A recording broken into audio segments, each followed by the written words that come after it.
Technique ক্লাসে তোমাদের সকলকে স্বাগত। আজকের আমাদের আলোচ্য বিষয় 2025 সালের সপ্তম শ্রেণীর দ্বিতীয় পর্যায়ক্রমিক মূল্যায়নের ভূগোলের 3 নম্বর সেটের নতুন হোলিস্টিক প্যাটার্নারি সাজেশন প্রশ্ন এবং তার উত্তর। তোমার দ্বিতীয় পর্যায়ক্রমিক মূল্যায়নের পূর্ণমান থাকবে 50, সময় হবে তোমরা 1.5 ঘন্টা। তোমাদের এর আগে দ্বিতীয় পর্যায়ক্রমিক মূল্যায়নের রায়মার্টিনের 4টে করে স্কুলের প্রশ্ন এবং তার উত্তর করিয়েছি। এছাড়াও 2টো সেটে সাজেশন দিয়েছি। তোমরা যারা যারা দেখোনি তার জন্য লিঙ্ক ডেসক্রিপশন বক্সে আছে, তোমরা সেখানে দেখে নিতে পারো। তোমাদের এই সেটটি শুরু করার আগে একবার দেখে নেবো তোমাদের সিলেবাসে কোন কোন চ্যাপ্টার রয়েছে। এবার দেখো, তোমাদের সিলেবাসে যেটা রয়েছে, ভূমিরূপ রয়েছে, নদী রয়েছে, শিলা ও মাটি রয়েছে, আফ্রিকা মহাদেশ রয়েছে।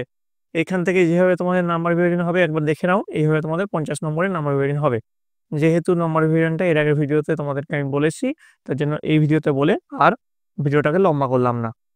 এবার দেখো, তোমাদের প্রথম যে প্রশ্ন, সঠিক উত্তরটি নির্বাচন করো 1 গুণ 10 সমান 10।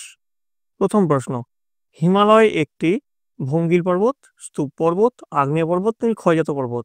উত্তর হচ্ছে ভঙ্গিল পর্বত। পরের প্রশ্ন, জলপ্রপাত নদীর ড্যাশ কার্যের ফলে সৃষ্টি হয়? ক্ষয়, বহন, সঞ্চয় ও বহন। উত্তর হচ্ছে ক্ষয়। পরের প্রশ্ন, জীবাশ্ম দেখা যায় আগ্নেয় শিলায়, রূপান্তরিত শিলায়, পাললিক শিলায় নাকি ব্যাসাল্ট শিলায়? উত্তর হচ্ছে পাললিক শিলায়। নেক্সট, আফ্রিকার নাতিশীতোষ্ণ তৃণভূমির নাম হলো পম্পাস, ভেল্ড, ডাউন্স নাকি প্রেরি? উত্তর হচ্ছে ভেল্ড। নেক্সট, মরুভূমিতে দল বেঁধে যখন উট চলে তখন তাকে বলা হয় ক্যারাভান। পরের প্রশ্ন, একটি আগ্নেয় পর্বতের উদাহরণ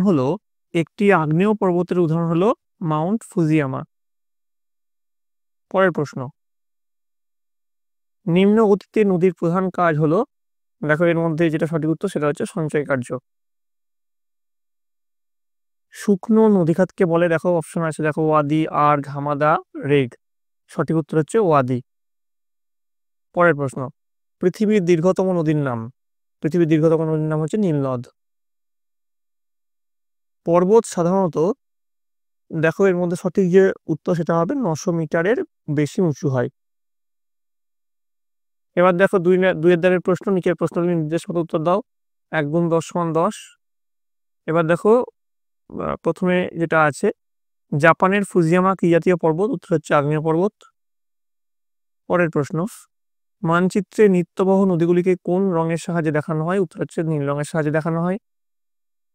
নেক্সট, কোন মাটির জল ধারণ ক্ষমতা বেশি? উত্তর লিখবে এঁটেল মাটির। পরের প্রশ্ন, পৃথিবীর বৃহত্তম মরুভূমির নাম কি? উত্তর লিখবে সাহারা। নেক্সট, কোন খাল দ্বারা আফ্রিকা এশিয়া সংযুক্ত? উত্তর লিখবে সুয়েজ খাল দ্বারা। পরের প্রশ্ন, ঠিক বা ভুল লিখতে বলেছে যে কোনো দুটি। চুনাপাথর একটি পাললিক শিলা, ঠিক। কালাহারি পৃথিবীর বৃহত্তম মরুভূমি, ভুল। যমুনা গঙ্গা নদীর একটি উপনদী, ঠিক। পরের প্রশ্নে চলে যাব, শূন্যস্থান পূরণ করতে বলেছে। আফ্রিকা মহাদেশের সর্বোচ্চ শৃঙ্গটির নাম হলো মাউন্ট কিলিমাঞ্জারো। পৃথিবীর ছাদ বলা হয় পামির মালভূমিকে। পাললিক শিলা সহজে ভেঙে যায়। চলে আসবো পরবর্তী প্রশ্ন, 3 দাগের প্রশ্ন, অনধিক 30টি শব্দ উত্তর দাও। 2 গুণ 4 সমান 8। পর্বত গ্রন্থি কাকে বলে?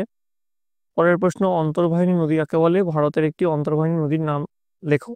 1 যোগ 1 আছে। কোন দুটি নদীর মিলিত প্রবাহের নাম নীলনদ? তারপর প্রশ্ন, মাটি সৃষ্টির দুটি নিয়ন্ত্রকের নাম লেখো। 4 দাগের প্রশ্ন, অনধিক 50টি শব্দ উত্তর দাও। 3 গুণ 4 সমান 12। রেগোলিথ কাকে বলে? খুব ইম্পর্টেন্ট প্রশ্ন, ভালো করে যাবে। চুনাপাথর কোন শিল্পে ব্যবহৃত হয়? আর্গ ও হামাদা কাকে বলে? খামসিন কি? 1 যোগ 1 যোগ 1 আছে এখানে। কোন মহাদেশকে অন্ধকারাচ্ছন্ন মহাদেশ বলা হয়? কেন বলা হয়? টেবিল ল্যান্ড কাকে বলে এবং কেন বলে? তো এই গেল তোমাদের সপ্তম শ্রেণীর দ্বিতীয় পর্যায়ক্রমিক মূল্যায়নের প্রশ্ন এবং তার উত্তর। তোমাদের যদি এই ভিডিওটা ভালো লেগে থাকে অবশ্যই লাইক করবে এবং বন্ধুদের কাছে অনেক অনেক শেয়ার করবে। আর তোমাদের এই প্রশ্নই যে হুবহু পরীক্ষার যখন মানে নেই, তোমাদের এর আগে যে সেটের প্রশ্নগুলো করিয়েছি সেগুলো ভালো করে করো, এই সেটটা ভালো করে করবে এবং মোট কথা তোমাদের বইটা ফুটিয়ে পড়বে। আমি তোমাদের জন্য আরো অনেক কটা সেট নিয়ে আসবো, সেগুলি দেখার জন্য তোমাদের সকলকে কিন্তু এই চ্যানেলের সঙ্গে যুক্ত থাকতে হবে। তোমরা সকলে মন দিয়ে ভালো করে পড়াশোনা করো। তোমরা সকলে ভালো থাকো। তোমরা সকলে সুস্থ থাকো।